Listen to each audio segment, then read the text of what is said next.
This episode of the Beauty Industry Podcast was brought to you by our upcoming beauty networking brunch events in Melbourne and Brisbane. Coffee, connection, and conversation.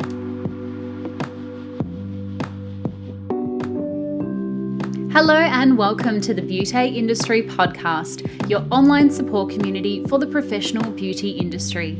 I am your host, founding director of Beauty Industry, Tamara Shaw. Here we are closing the competitive gap and speaking your language. This is a platform created and dedicated to the professional beauty industry, valuing community over competition. We serve to help connect you with inspiration from industry experts, expand your knowledge through educational pieces, and bring you the latest in product and technology innovation. This is Beauty Industry. My guest today is Fiona Tuck, founder of Vita-sol nutraceuticals. After having Fiona feature on the podcast in episode 33 on internal conditions which manifest themselves on the skin, we received many requests to have her back on the show for an educational episode. And as the industry is currently buzzing with the conversation about the gut, we thought, well, what better topic for her to cover for you all? Fiona's knowledge and experience is incredible, and she kindly shares that with us today as we travel through the basic knowledge of what the gut is and how it functions. We also take a look at the age-old fight of good versus bad bacteria and travel through common questions therapists ask, such as information around pre- and probiotics and the brain-to-gut link and the infamous term leaky gut. Grab your notepad, your pen, and strap yourself in for this episode. It's a goodie. And if you hang around to the end of the podcast, you'll even get a 20% discount on Fiona's upcoming 2-day workshop on internal and external skin education. Here's Fiona and I. Fiona, welcome back to the podcast. Thank you so much for joining us today. Well, thank you for having me. It's a pleasure to join you. Fiona, we are exploring the gut today as an episode which has been so highly anticipated by many of our listeners. And I would love to start around the basics because I think that's the biggest thing that is lacking in our industry. What is the gut? Where is it found in the body? What's its primary function? You know, all of those questions that I think sometimes we assume we know, but then when we go to explain it, we forget how to say that. So I'd love to start there. Absolutely. And the gut's a really interesting area of research, and it almost seems like there's new research every day. So it's important to really stay on top of the research because we're just literally finding out new information, new bacteria, new functions of that bacteria. So it really is quite a fascinating area. And I think the more we do delve into it, the more we realize what we don't actually know. Mm-hmm. But again, that is quite an exciting thing. But when we're talking about the gut, I think let's go back to basics. Basically, the gut is the gastrointestinal tract. So we're not just talking about the stomach, which a lot of people think that it is. It's really starting from the mouth and ending at the anus. But when we're talking about the gut, what most of us are actually referring to is the actual gut microbiota. And that's the name that's given to the microbe population that's actually living in our intestines. Now, if you think about it, the gut actually contains tens of trillions of microorganisms. And that actually includes over 1,000 different species of known bacteria. And these bacteria have more than 3 million genes. So there's still a lot of bacteria present that we haven't found, or we don't know how to culture outside of the human body, because a lot of these bacteria evolved via food, of what they're fed. So also different populations and different areas around the world also have been found to have different bacteria or more of a specific type of bacteria. So it really is quite fascinating. Also, included in these microbes are fungi, viruses, and parasites. So a lot of people get really caught up on, what bacteria they've got. Is it bad bacteria? We've got to get rid of all the bad stuff. But I think it's important to realize that this fungi, viruses, parasites, even I guess pathogenic bacteria, and we can talk a little bit more about that later.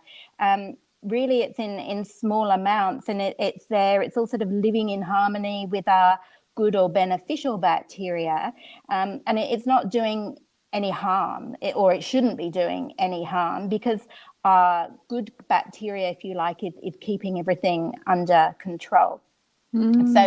So really the health of our gut is important, and the balance of the bacteria is really important, because it plays such a huge role in our overall health and well-being.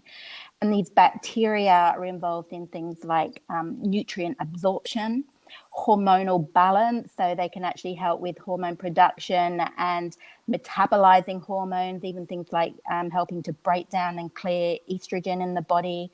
Some of the bacteria involved in vitamin production, so things like the B vitamins, vitamin K, weight management. So even the metabolites of certain bacteria have been shown to have an effect on how satiated we feel, and also specific bacteria have been linked to a healthy weight. So in certain sort of people that are obese, they actually have lower numbers of particular bacteria, one called Akkermansia, for instance. So if that's particularly low, then there may be weight issues in those people. I mean, obviously, it's a lot more complex than that. But again, it's about getting the right balance of bacteria, because too high of even a beneficial bacteria can sometimes have a negative effect on health. So it's sometimes not as simple as just good and bad bacteria. Everything is so intricate, I can't get my words out today, so closely related. I mean, even our immune system, 70 to 80% of our immune system is involved or found in the gut. Our mood is very tightly regulated by the bacteria in our gut, and even our, so really our whole general health and well-being. So what we're eating will also have an effect on the gut bacteria, and also on potential disease. So I think the main thing of what we're learning is everything is so connected that it's important to look at diet. It's important to look at the gut bacteria and how they are actually affected by our diet. And in turn, that's going to affect pretty much everything else in our bodies. So there's so much there. I mean, the microbiota, which is housed in the gut, over 3 million genes, is massive. I mean, no wonder we're still learning every single day about the gene expression and how nutrients play a role in those genes. And I guess, when we look at things like nutrient absorption and vitamin production and hormone production, weight management, immunity, mood, I mean, it's kind of like our whole entire body really starts in the gut. It is. And I think it was Hippocrates that said, thousands of years ago, all disease starts in the gut. And I think he was right. We are only now just beginning to realize what a strong connection the gut actually has. And the effect on our general health and well-being really is looking at the actual bacteria that we do have in our gut. That is what seems to be having a huge role on our health and well-being. And I guess those, the term good bacteria, bad bacteria, I think we've learnt that from marketing and TV, because every time I hear the word good and bad bacteria, I think of that ad, and they've got those scales, and they've got the bad bacteria on one side and then the good bacteria on another. What does that actually mean? I mean, you said before there's not really such thing as good versus bad, and sometimes bad is good. Can you explore that for us a little bit? Yeah, I mean, it is quite a complex thing. And, I guess in layman's terms, we need bacteria for our general health and well-being, and some of those things we mentioned earlier, such as immune system, mood, general health and well-being. But the bacteria are so intricately, I said it, the word came out, they're so intricately connected to the various functions and even sort of general homeostasis with the body. The good bacteria is basically our beneficial bacteria. And if this becomes imbalanced, then the potentially pathogenic or harmful bacteria can start to outnumber the good. So normally this, I guess, pathogenic bacteria shouldn't be an issue. Where it becomes an issue and starts to have negative consequences is when we don't have enough of the beneficial bacteria, which are what helps to actually, I guess, keep the bad bacteria under control. And as a result, we can see things such as IBS, inflammatory disease. We can have damage to the gut lining. We can have malabsorption issues. We can start to see autoimmune issues, skin problems, mood disorders, joint, and even thyroid issues. And I think it's important to realize, sometimes we get caught up on the good and the bad bacteria. The good bacteria, people have been, I think, becoming a little bit obsessed with, and that's where this whole probiotic craze has caught on, and people are taking probiotics, which are forms of live bacteria, to try and feed more good bacteria into the gut, or put more good bacteria into the gut. But I think what we need to really look at, what has been shown, the recent evidence is really showing us that it's the microbial diversity that is really, really important. And so when we're talking about diversity, that is what is showing us to be the most beneficial to our health. And so when we're talking about diversity, microbial diversity is basically a measure of two different aspects of the microbial population. So the first would be how many different species of bacteria there are. And this is what's referred to as species richness. And then the second aspect is how evenly distributed these species are. And this is called evenness. So for a high microbial diversity, you need large numbers of different species, which is what we refer to as high richness. And then you also need relatively even numbers of each species. So this is called high evenness. So it's important to get that diversity, which is what is going to keep any pathogenic bacteria, if you like, under control. Where we begin to see an issue is if we don't have that diversity, or if the bacteria that may be beneficial is in the wrong place. So for instance, a lot of the bacteria, or the majority of the bacteria, tends to be found in the large intestine or the colon, but we do have bacteria everywhere. We have it in the mouth, we have it in the throat, we have small amounts in the stomach, we have it in the small intestine, but it has to be in the right amounts. And then again, when we run into issues is when we don't have the right amount of bacteria or in the right place. And that's when we can run into things like SIBO, where it may be beneficial bacteria, but it's in the wrong place. There's too much of it in the small intestine, and we want it down in the colon. And that's when we can see problems occurring. I mean, we can also get bacterial infections. So if somebody has had, for instance, a bad case of food poisoning, then there may be specific bacteria that really shouldn't be there and can be very detrimental. We can also see the good bacteria, or the beneficial bacteria, being wiped out from overuse of antibiotics, because antibiotics are going to kill the pathogenic bacteria, but they're also going to kill the beneficial bacteria. And I mean, the same goes for antimicrobial herbs as well. They're often prescribed by naturopaths to kill off the pathogenic bacteria, but they're not pathogenic specific. So they're going to have an effect on the beneficial bacteria as well. So that's an area to be aware of.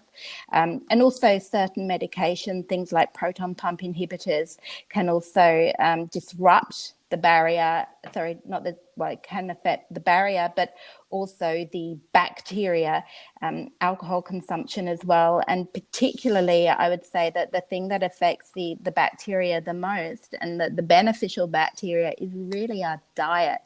So what I think, where the misinformation is, we're so busy looking at, we've got to fix the gut and we've got to take probiotics and we've got to pop a pill. But I think what a lot of people don't realize is the importance, first and foremost, of diet. And, we can really start to make significant shifts and changes to the gut by really changing the diet and, most importantly, increasing the bacteria in our diet. Well, you and I were having a conversation the other day offline on the fact that nowadays our world is so antibacterial, and we're not even eating food that we've dropped on the floor for 10 seconds anymore, and we're wiping our hands with antibacterial wipes and sanitizers and all this kind of stuff. So we're not really, you were talking about species, we're not really getting as many species as maybe we once were, because we're so cautious of this stigma around bad bacteria. Absolutely. And I think that really is one of the issues. We've become a society where everything is hand wipes and, soaps in the bathroom are antibacterial, and everyone has become obsessed with bacteria.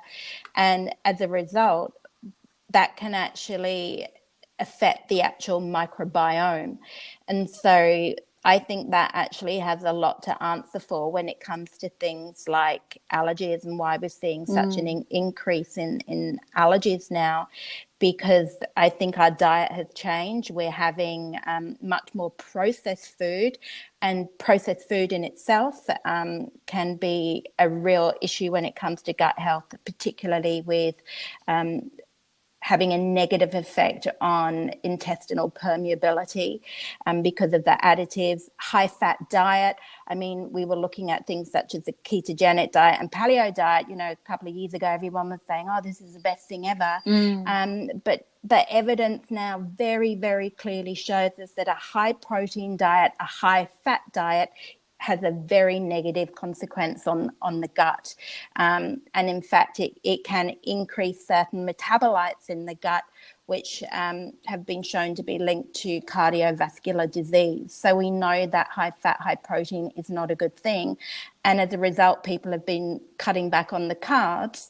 And of course, refined carbohydrates aren't great either, particularly for the skin, but we need the fermentable fiber, and we need the prebiotics, and we need the carbohydrates for a healthy gut. So first and foremost, if somebody is cutting those out, then that will have a long-term negative effect on the health of the gut.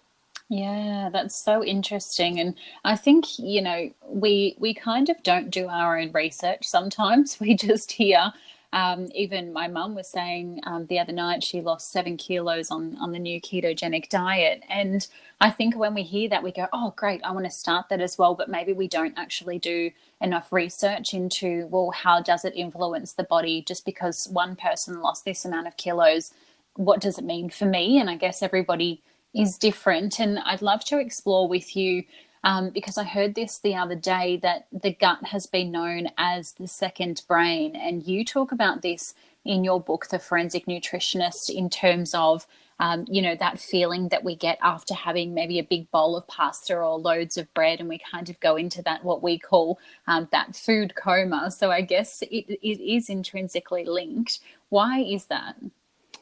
It's interesting, the gut has been referred to as the second brain, or even the gut-brain axis. And that's because the gut and the brain are so intricately linked together. The gut is involved, or the bacteria in the gut is involved in neurotransmitter production. And these neurotransmitters are essential for helping with our mood. Now, if the bacteria is out of whack, then that's actually going to affect our mood. We can be getting maybe less GABA production, and GABA is what in the brain is helping us to keep calm, if you like. So just by changing what you're eating can have a huge impact on conditions such as depression and anxiety. I mean, we know that the gut bacteria is involved in things like serotonin production. It can even affect our sleep.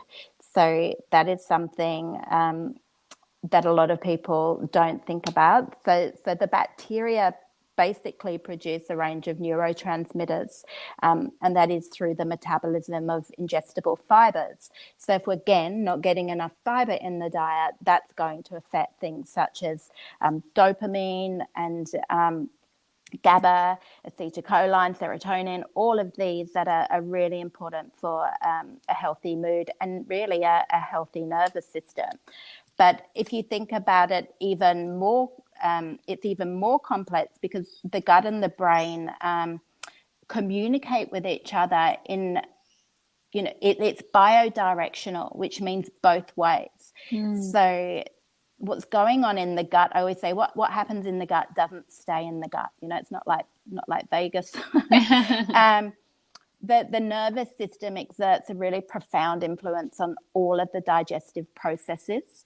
So if you think about the motility of the gut, ion transport, and when I'm talking about ion transport, I'm talking like ION, not iron, the mineral. Ion transport, which is also associated with secretion and absorption, and also gastrointestinal blood flow is affected by the nervous system. So there's a very strong connection between the digestive system and the central nervous system. But also the digestive system, or the gut, has its own local nervous system referred to as the enteric or the intrinsic nervous system. So the complexity of the enteric nervous system is huge. It contains as many neurons as our spinal cord. So the enteric nervous system, along with the sympathetic and the parasympathetic nervous systems, are what constitute the autonomic nervous system. So basically what's going on in the gut is transmitted to the brain mainly via the vagus nerve, and what's going on in the brain can also affect our gut. And that's why, sometimes if we're nervous, we get those butterflies, or people can get things like IBS type symptoms when they're very stressed. So there's this huge connection between the brain and the gut. But we're just continually learning how much of a connection there actually is. And even now we're thinking that there's a connection between the gut and the skin, and the skin and the gut. So there's a skin-gut-brain axis as well, which is huge, because that then tells us what's going on in the gut can affect the skin. Also, what's going on in the skin has even been shown to affect the gut, in particularly the permeability of the gut. So severe trauma to the skin, inflammation and burns have actually been shown to increase intestinal permeability in the gut, which is huge. And also, again, that's going to have an effect on the brain. And we know that it's an exciting area of research that the brain and how we think may have control over the skin, which I guess for skin professionals, that's nothing new, because we know that stress can affect the skin, and we know that things like eczema, psoriasis, and even acne sometimes can actually flare up when somebody is under extreme stress. So I guess it's something we've known, but now the research is beginning to come out to support what we've always thought, but never really had much evidence for. Yeah, and I guess when you explain it like that, I mean, we as you said, we know that stress affects the skin, but when you kind of think about it as in the stress on the brain can influence the gut, and then vice versa, and then the gut is influencing the skin, that kind of just, I feel like I've gone from 2D knowledge to 3D knowledge. All of a sudden I'm seeing all these different pathways and all of these different skin conditions, that it's almost like a pinball machine, isn't it? We go from the brain to the gut, to the gut to the brain, and brain to the skin, and oh my goodness, it's really wild. When it just makes so much more sense that it's kind of that pathway. It's the middle link to almost everything really that's going on internally, externally, within our mood, within our skin. I mean, it's really bananas. I think so. And I do think that, I guess, in Western medicine, we've always looked at the body and organs in the body separately. And in Eastern medicine, everything has always been looked at holistically, and as in a way it's been interconnected. And I'm hoping now that Western medicine is going to take on that philosophy of looking at the body in more of a holistic manner, because everything is so interconnected. What we do in one area of the body is going to have a knock-on effect to other areas of the body. And I think it is a very exciting area of research. I mean, the more inflammation there is in the gut, the more inflammatory mediators, then this is also going to have an effect elsewhere in the body and even the brain. So I think it's an exciting area. I think, again, not overcomplicating it again comes back to looking at first and foremost what we're putting into the body, and diet first and foremost, because that is what's going to affect the gut bacteria, and that is going to have a knock-on effect to all other areas in the body. So I think it is very exciting. And I think from a skincare perspective, at one point we were all about, wound healing and go harder, go faster, and traumatize the skin and create inflammation. We've got to stimulate a wound healing response. And I personally believe that has been incorrect. I think we need to go back to looking at the skin as in protecting the natural barrier function of the skin, reducing inflammation, and in a way preserving and maintaining that natural skin microbiome, because the skin has got its bacteria as well. And I know some therapists have already caught on to that, and they're all about maintaining the barrier of the skin and maintaining the microbes, if you like. And there's even now some skincare products that are coming out that have got, polysaccharides and oligosaccharides in there to form a prebiotics to actually feed the skin bacteria, because we know that certain skin conditions, particularly things like rosacea and acne, and even eczema, they do have an imbalance in bacteria in the skin. And so it's really important now that I think we start to look at the skin as we do at the gut, and looking at the bacteria and maintaining that barrier function, I think is really important. After the break, Fiona shares with us information around synthetic vitamins, tells us whether we should be taking pre or probiotics, and also gives us ways which we can explain to our clients how they can start healing their gut after the treatment with you. But first, a word from our sponsors. You guys know that there's nothing more that I love than good coffee, great conversation, and even better connection. Well, if that sounds up your alley, then you will adore our beauty industry networking brunch events. Melbourne, you get to meet industry legends like Gree Tomty, Terry Vinson, and Victoria Curtis, and Brisbane, you get to mingle with Jessica Brigginshaw, Linda Woodhead, and JC Greenwood. Both events are hosted by yours truly and will be an absolute blast to take you all the way through to the end of the year. Tickets are available via the website from just $59, and we would love to see you there. Now, back to the episode.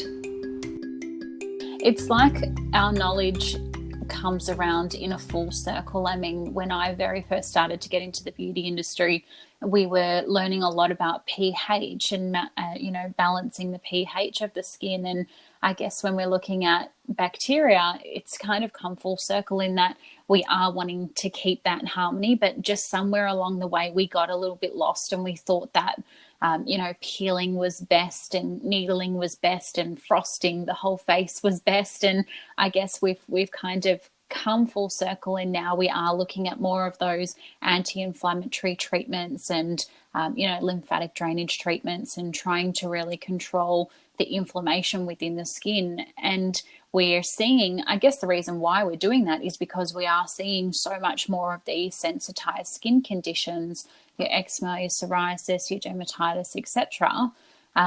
And two, because of today's world that we live in being polluted and, being full of environmental factors and stress. And we're also busy and running around on coffee and dry shampoo and high adrenal glands, and Exactly. Yeah, it's so interesting to me. And I want to touch base on today something that we have in all industries, I guess now, in marketing specifically, has associated with all of these inflammatory skin conditions is that term leaky gut, and it's really trending. And I'd love to ask you about leaky gut and what is it, and how can we essentially help it?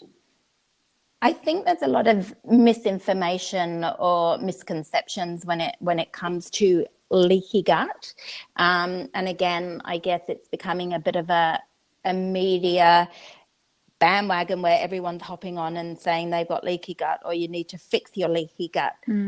So I think, first of all, it's important to clarify what it's not, because I think a common misconception, and I've heard it time and time by people explaining that basically leaky gut is when you get tiny holes in the gut that are continually leaking. A bit like a drain pipe with little holes in, and then it's continually leaking. That's wrong. That's not correct. And there's even some medical professionals that still don't really believe in leaky gut and will tell you there's no such thing as leaky gut, although some medical professionals will say that there is, and there is some research to suggest there is. So I think leaky gut is a term that's used, but probably the more precise term would be to say increased gut permeability, because leaky gut isn't something that you have and then you've always got it. It's not like a disease, if that makes sense. Leaky gut is something that occurs or can occur in certain individuals for a lot of different reasons. There's a lot of different factors that can influence the intestinal permeability.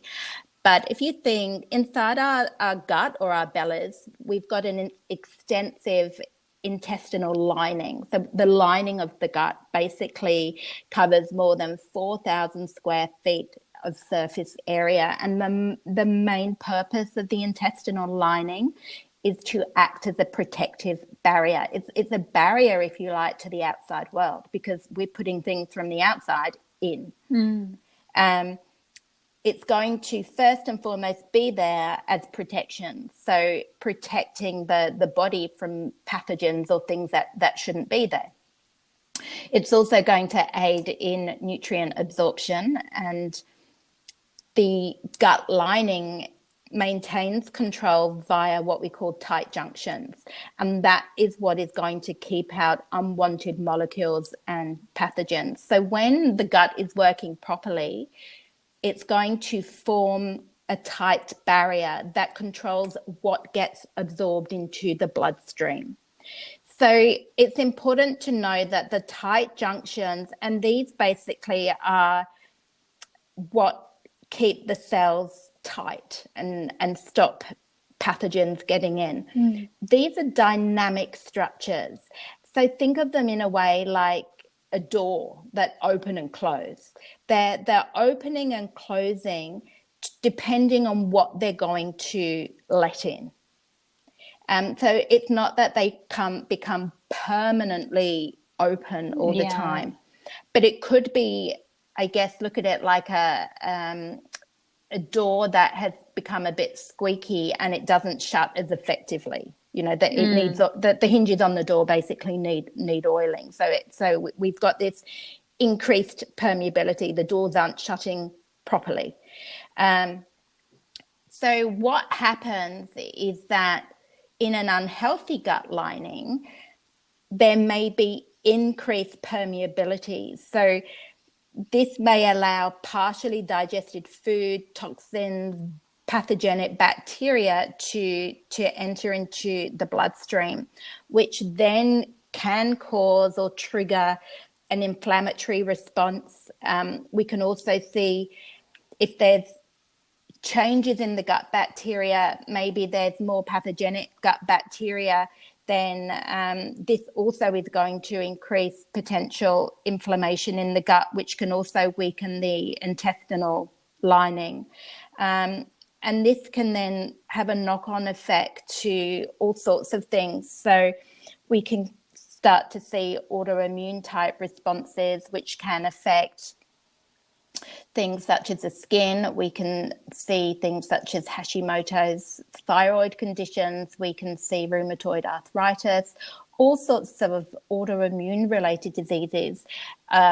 We're now looking at tracing back to increased gut permeability.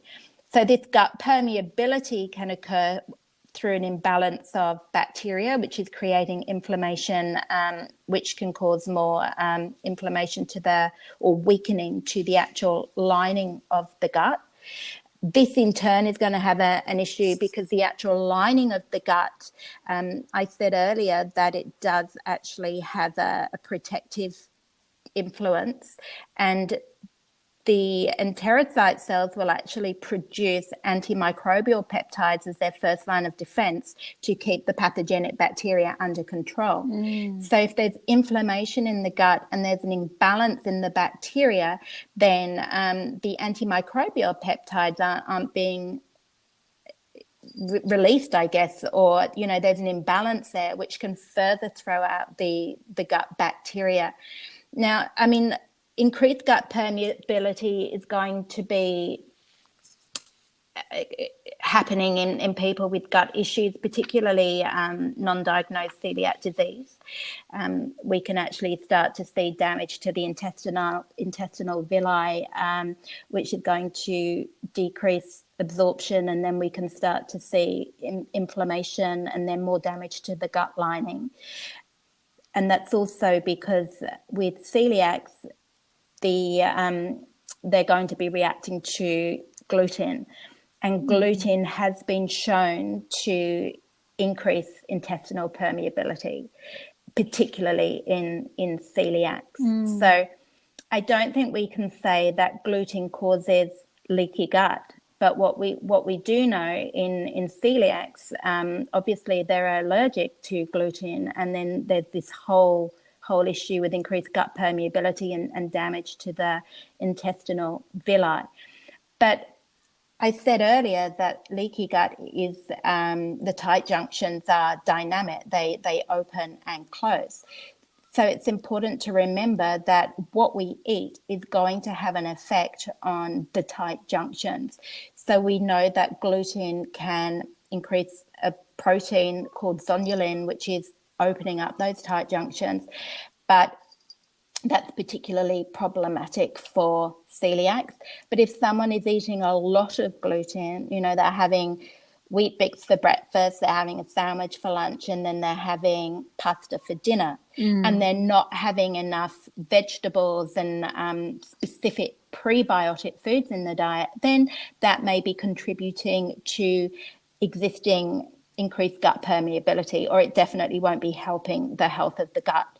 But the big factors are an imbalance of bacteria, not getting enough fiber in the diet, having a lot of stress or inflammation in the gut.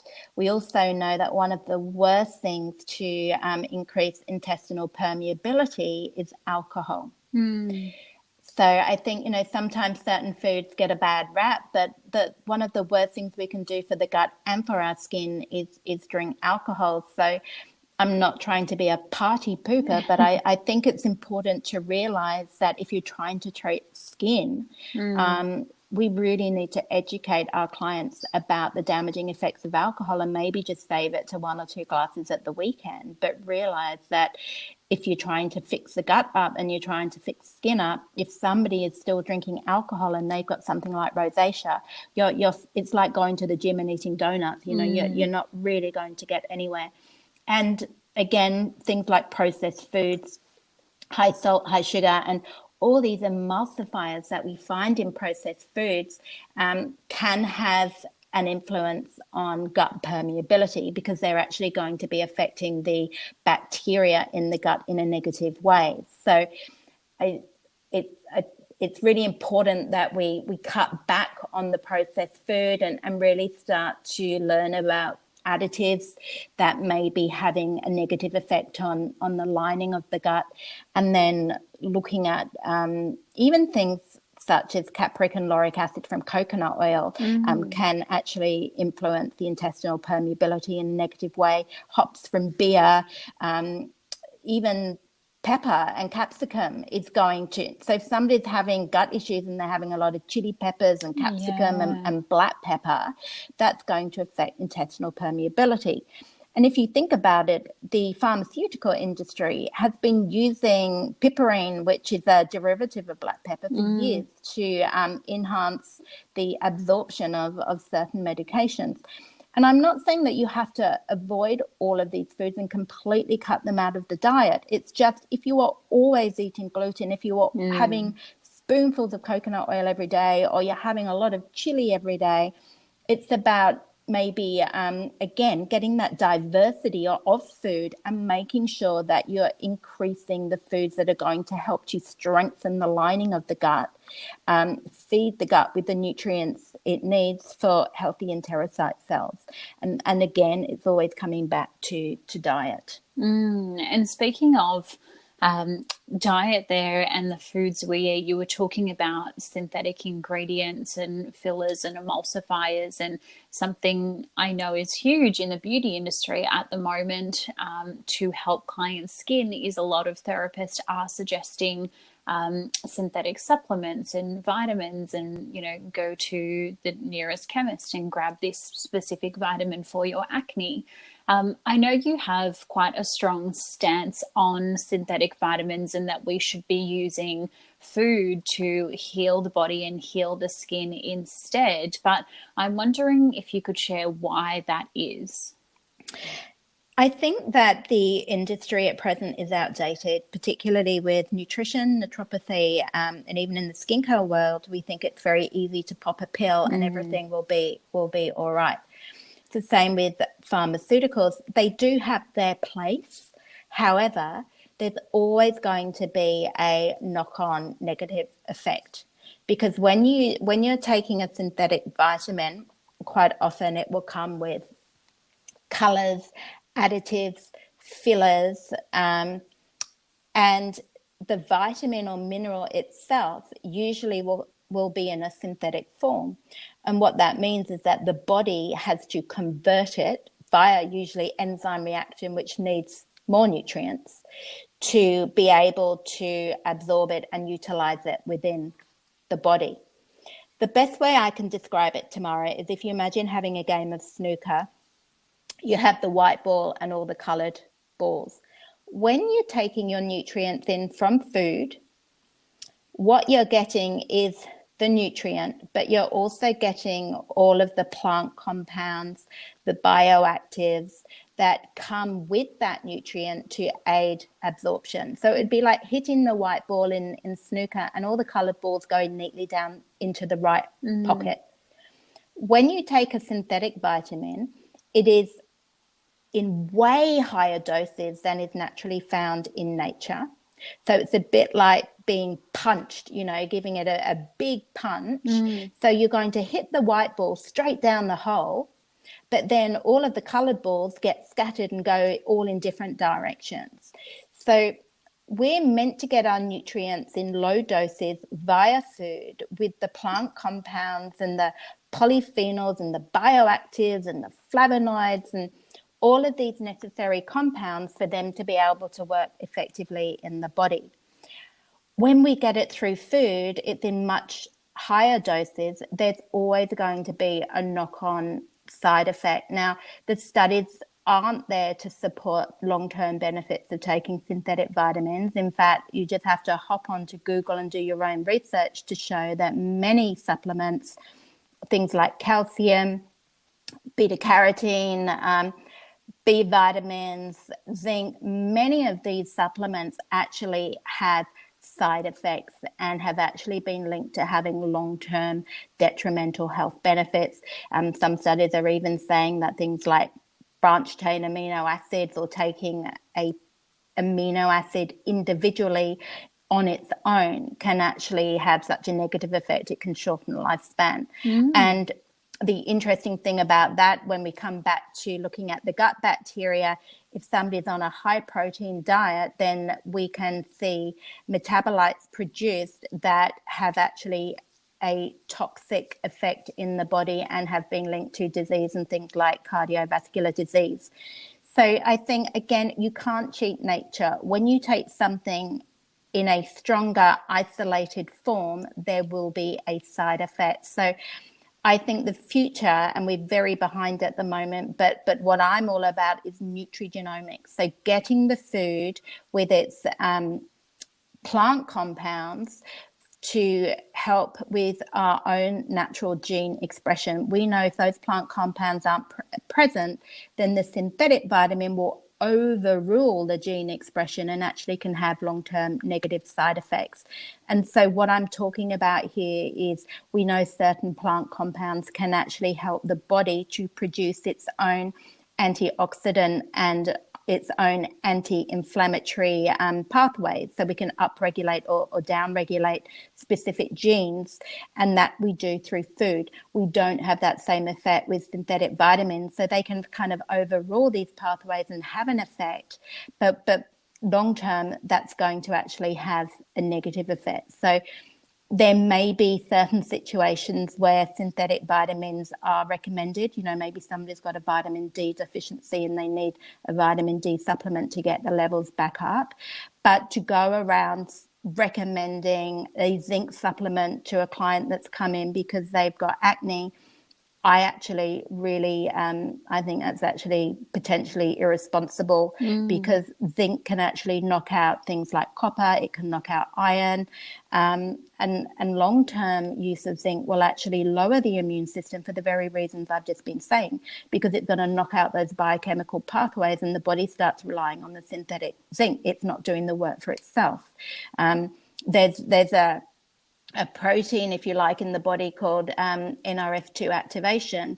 And we know that certain plant compounds can actually stimulate NRF2 to up or down regulate specific pathways in the body to produce your own antioxidant enzymes, things like superoxide dismutase. So it's really important to get nutrients from food to control oxidative stress, to control inflammation, which we know are precursors to disease. Synthetic vitamins are not going to do that. So I think 20 years' time we may catch up with this concept, but it's such a new and unexplored concept at the moment that I think people still think we'll eat what we want and we'll just pop a pill. And I think that's unfortunately misinformed, but it's something that is still taught in nutrition and naturopathy. And I think in the future, going back to basics, getting nutrition naturally, we're going back to that real holistic approach. Which is how it should be, really. I mean, when you look at our grandparents and even the generation before that, there was really hardly any disease. There were hardly any allergies. People weren't breaking out in the acne and the skin conditions that they have today. So, we just need to go back to what we know, which is food. And I guess in today's episode, we've gone through the gut, we've gone through the bacteria, we've talked about mood and skin and leaky gut and synthetics. And I guess it wouldn't be a true gut episode if we didn't touch base on pre and probiotics, which are kind of, those hero words in the shining lights in the industry at the moment. And it's such a big topic because there are so many questions to be asked. I think we could almost just do an entire episode on pre and probiotics themselves. But just basically, which ones do we need? Is there a better type? And where do we even start looking to get the pre and probiotics? I think there's been a lot of hype and media attention on the probiotics, and I think that stems from, we're all getting obsessed with getting the good bacteria. At the moment, latest evidence clearly shows that there is no evidence to support daily use of probiotics, that there's no benefit or health benefit there for the general person.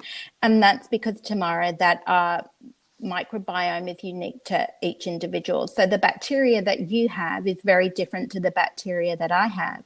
And so I may be low in a particular species and I may need more of one particular type of bacteria, but for you may need something else.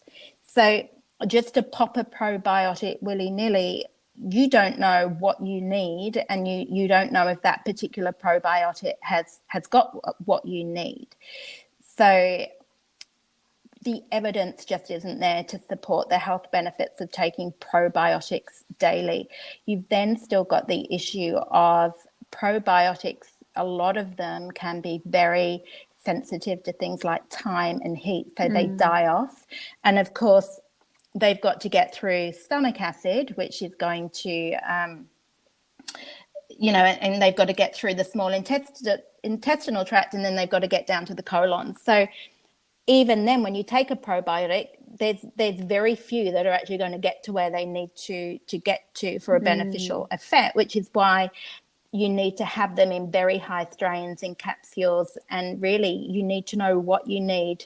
So my view on probiotics is that there is evidence to support that there is a benefit for specific conditions, things like eczema, certain gut conditions can be really benefited by taking particular strains of probiotics. So I think you really need to speak to a health practitioner to know which probiotic does what and what you actually need. You can get some sort of beneficial bacteria from eating a variety of, small amounts of fermented food and increase that in the diet, but not too much, because too much of anything isn't going to be a good thing, and you can get negative side effects with fermented foods as well, particularly if people have got things like small intestinal bacterial overgrowth. Where the evidence is very strongly pointing us to is the importance of prebiotics. So whereas probiotics are live bacteria, prebiotics are a form of fiber, and the fiber is what is actually going to be feeding our own bacteria, and it provides the fuel for our bacteria to be able to grow and multiply. And this is why fiber is so important for our health. We need to be having sort of 28 to 30 grams of fiber a day. Most people aren't having anywhere near that. And then we need to be including particular types of fiber within that called prebiotics. Prebiotics come from foods such as Jerusalem artichoke. We get it from garlic and onions, from oats, green bananas. And what these will actually do, not only do they provide fuel for your bacteria to grow and multiply, they will also then help the production of what we call short-chain fatty acids. And it's the short-chain fatty acids that, particularly something called butyrate, which is the fuel source for the colonocyte cells. So it keeps the colon cells healthy, helps to reduce inflammation. And it's not just inflammation in the gut, it's going to be inflammation within the whole body. These short-chain fatty acids have a variety of different effects within not only the gut, but the whole body, and may even help to protect us from certain diseases. So the evidence to increase fiber, to increase prebiotics, is there, and they're not live bacteria, it's the fiber, so there's no issue with sort of heat and time or anything like that. And then look at your probiotic. If there is a specific condition that you're trying to help, then a probiotic might be beneficial. The other thing with probiotics, they're only really active or beneficial while you're taking them. So you may get a benefit from that bacteria when you're taking it, but the chances of it kind of repopulating in the gut, some people it may and some people it won't. And what I mean by that is adding to your own natural gut bacteria.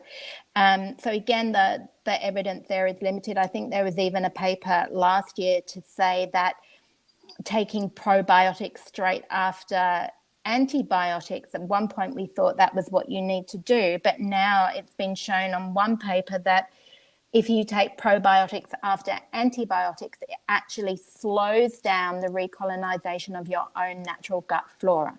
There you go. Because your body is relying on these sort of external bacteria rather than having to do the work itself. So, with probiotics, we need to be focusing on the prebiotics. The prebiotics are where it's at. And again, it comes from diet, getting your fiber, getting your prebiotics through diet to help the production of your own natural bacteria, which will in turn actually help reduce inflammation. It will help with strengthening the lining of the gut and, in effect, really helping to protect us from disease.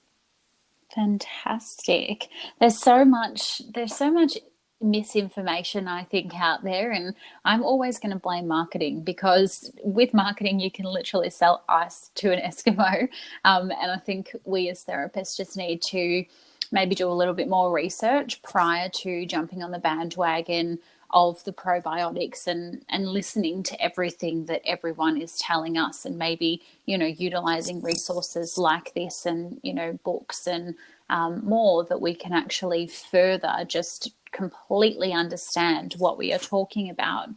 I guess as therapists, we're sort of in a grey area, because we do want to stay within our scope. We're not naturopaths, we're not nutritional medicine practitioners, but we do at the same time want to help our client. So we can refer on if we're unsure, but at the same time, we do want to give some advice. So I'm wondering, if we had a client who presented with a gut issue and we could clearly see that was what was influencing the skin, we would just go straight to, prescribing whole foods and maybe prebiotics, and actually looking at anti-inflammatorizing the gut. Is there anything else that you would add there that we might be able to tell our client?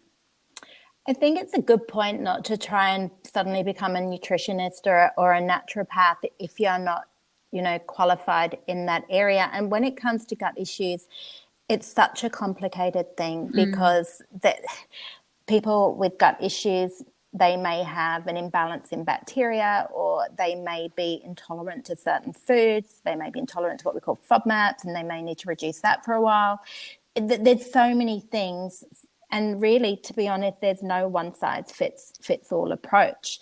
So what may be beneficial for one person, increasing the prebiotic fiber, for another one, if they suddenly go to town and eat all these high fiber foods and they're not used to it, they're going to be in a world of pain and a world of hurt. So it's something that has to be built up slowly and gradually, particularly if people do have gut issues. They would have to increase these foods very, very slowly and find their tolerance, so that they don't then have an adverse reaction. Because if somebody has an overgrowth of pathogenic bacteria and they start introducing high fiber foods, and the natural good bacteria or beneficial bacteria start to grow and multiply, then what happens is the beneficial bacteria will start to try and monopolize the bad bacteria, and you've basically got a war going on inside of you. So it has to be something that's done very, very slowly. A healthy whole food diet is going to be beneficial, and there are products that are available. I mean, obviously the Vita-sol products, I developed those with the skin therapist in mind, so something that is very easy to be able to prescribe to someone that they can take at home and build up slowly. If someone has got, for instance, a SIBO issue, well, they can still take Vita-sol, but it might just be that you have to half or even quarter the dose to start with, and then build up their tolerance. But we've seen exceptional results with people with things like SIBO, just by taking the Vita-sol products, but really helping with bloating and gut issues, and even conditions such as eczema on the skin. And this is without having to go down the track of doing complicated things and taking antimicrobials and going on this really harsh protocol. I really believe that you can make massive shifts in the microbiome, and we know, between 1 to 3 days we can start to see a change in the gut bacteria. So if you've had a big weekend, you haven't had fiber, and you've been drinking alcohol all weekend, that's going to make a huge shift in the gut bacteria, which is going to have an effect on the skin. So it's about educating the client, but not having to become a nutritionist. It's about being able to give them something that you're confident that you can recommend to them to support a healthy gut, to support healthy skin, without then having to go down the route of talking about nutrition if it's an area that you're not comfortable with. Incredible. Yeah, I couldn't agree more. And everybody should definitely know by now how much of a fan of Vita-sol I am, and I've used it for almost 18 months now, and people always say to me, what are you doing for your skin, and you always look so glowing? And I'm the first one to admit that I have the biggest sweet tooth, so I don't have the best eating habits, but I definitely attribute that to the Vita-sol, and just the plant compounds just make my skin always look like it's glowing. And certainly for me, the bloatedness and the really upset stomachs that I get after, having a glass of wine or having a curry, it's certainly helped that dramatically. I wanted to share with our audience as well, you have a 2-day training in Sydney that's coming up, and I know so many people are going to listen to this episode and go, oh my goodness, where can I get more and just soak up all of your information and your knowledge? Do you want to share with us the details around that? Yeah, so this is a generic training, so there's no particular product affiliation. That is really taking a big dive into looking at the connection between the gut and the skin. So it's right after the Sydney trade show, so Monday 26th of August and Tuesday the 27th, and we're holding that in Sydney, in North Sydney at the Vibe Hotel. Really it's about looking at lifestyle factors, common skin saboteurs, the common things that may be doing via diet, medications that can be affecting the condition of the skin. We're delving deep into the gut and how the gut can actually affect the skin. So we're looking at things such as leaky gut, gut dysbiosis.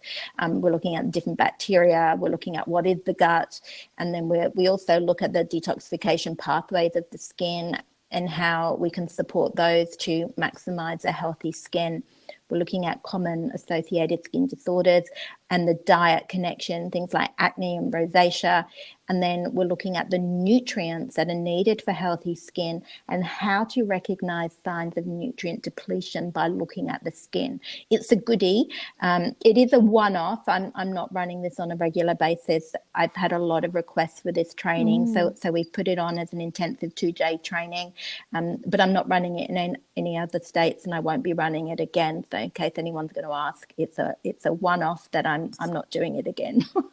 Amazing. Well, so, never say never, but the plans are no future plans. No future plans. Brilliant. So 2 full day jam-packed, and I've sat in your class before. I filled up an entire notebook. I was like an Energizer bunny and just writing. And I got home that night and I looked at my book and I was like, I can't even understand anything that I've written. It was like Dr. Scrolly handwriting, and I was going back trying to dissect all the information that I needed. But it's so, your brain is just jam-packed, and I definitely think that our audience would benefit a lot from that. So thank you so much for sharing, and thank you so much for coming on the podcast. I always love picking your brain and learning all about, just everything the body just amazes me so much, and we're constantly refreshing our research, and it's exciting that we as therapists get to share this with our clients. And I appreciate you and your time and all of your knowledge for coming on the podcast today. You're welcome, and thank you for having me. It's always such a pleasure to chat to you. How good was that? And how lucky are we to be able to share Fiona's knowledge with you all? I will definitely be listening back to that episode and madly taking notes. If you want more Fiona Tuck goodness, her 2-day training workshop is held on the 26th and 27th of August for $4.95. But because you guys know how much I love you all, if you enter in the code BIEVENT, DIS 20%, or click the link in our show notes, there is a cheeky 20% off discount for you all to attend for just $396. It's $396. If you would like more information from Fiona, you can follow her across her platforms at Fiona Tuck Nutrition, and we of course are at Beauté Industry, and I at Tamara Shaw Reid. Thank you so much for tuning in again and spending your time with us. Please do feel free to share this episode with your work friends and anyone who you think may love this episode. And thank you so much for your amazing screenshots that we're seeing all across our Instagram pages.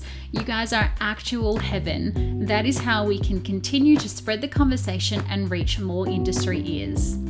Until next time, stay connected.